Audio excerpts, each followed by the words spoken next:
Hello दोस्तों, रामधारी गुप्ता खंड 2 की इस सीरीज में आपका स्वागत है। आज है प्रतिलेखन संख्या 22। इस प्रतिलेखन के प्रत्येक शब्द की आउटलाइन पाने के लिए आप हमारे टेलीग्राम ग्रुप को ज्वाइन कर सकते हैं। डिक्टेशन की गति होगी 80 शब्द प्रति मिनट। डिक्टेशन स्टार्ट करते हैं 5 सेकंड बाद। तब तक के लिए आप तैयार रहें। स्टार्ट। महोदय, सरकार की ओर से इन भाषा संस्थानों को विशेष संरक्षण तथा भाषा सीखकर ये अनुवाद कार्य करते हैं। प्रकाशन संस्थानों में जनसंचार माध्यमों के रूप में जाने जाते हैं। सृजनात्मक ललित साहित्य का अनुवाद करते हैं।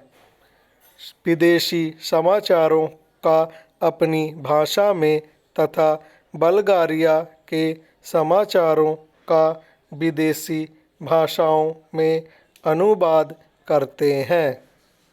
ये अनुवादक अपनी अपनी भाषा के विशेषज्ञ माने जाते हैं। यदि आप कभी बल्गारिया जाएं तो आप देखेंगे कि आप चाहे इनकी भाषा न जानते हों, किंतु आपकी भाषा जानने वाले आपको ज़रूर मिलेंगे।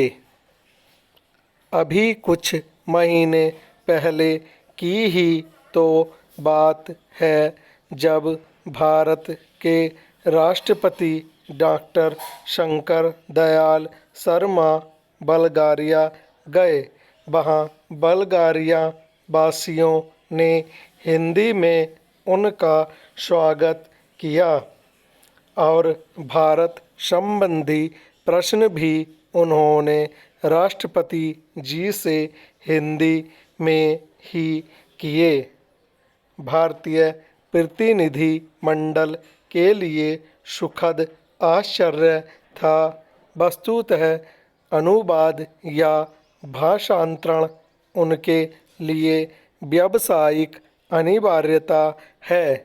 यूरोप के अन्य देशों में भी यही स्थिति है। जहां विश्व में प्रकाशित किसी भी 7 भाषा का महत्वपूर्ण शोध निबंध या कोई विदेशी चर्चित साहित्यिक कृति उस देश की भाषा में तत्काल अनुदित हो जाती है।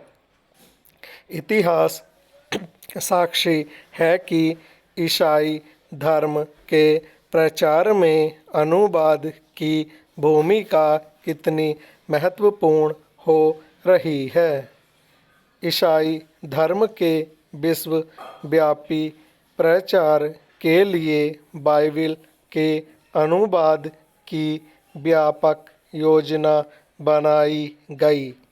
अनुवाद ने ही बाइबिल को भारत के गांव-गांव, यहाँ तक कि आदिवासी क्षेत्रों तक पहुँचा दिया।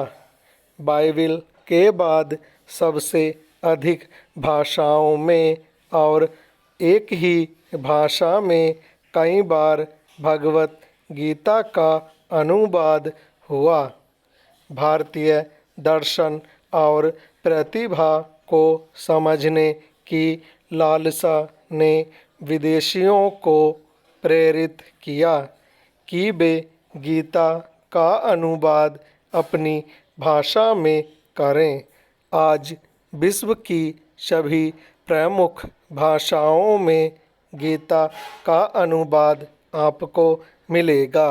अवधी भाषा में लिखित रामचरितमानस भी देश और विदेश की अनेक भाषाओं में अनुदित होकर विश्व साहित्य का अनुपम ग्रंथ बन गया है। वस्तुतः अनुवाद ही वह माध्यम है जो देशीय रचना को भौगोलिक सीमा से मुक्त कर विश्व मंच पर प्रतिष्ठित करता है। गीतांजलि की ख्याति का एक प्रमुख कारण उसका विदेशी भाषाओं में अनुदित होना भी है।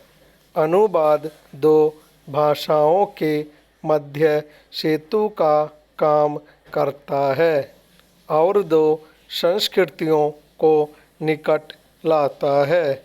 अनुवाद की नींव है दो भाषाओं का ज्ञान और उन भाषाओं पर व्याकरण और शैली की दृष्टि से ऐसा पूर्ण अधिकार कि अनुवादक एक भाषा भाव व विचार राशि को दूसरी भाषा में पूर्णतः इस प्रकार रूपांतरित करे कि पाठक मूल रचना की संवेदना से भी परिचित हो तथा अनुवाद पढ़कर उसे मूल का सा आनंद भी मिल सके।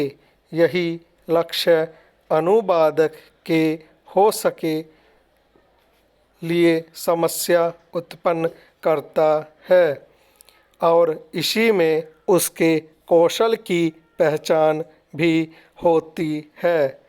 स्रोत भाषा का ज्ञान अनुवादक के लिए इसीलिए अपरिहार्य माना जाता है। स्टॉप।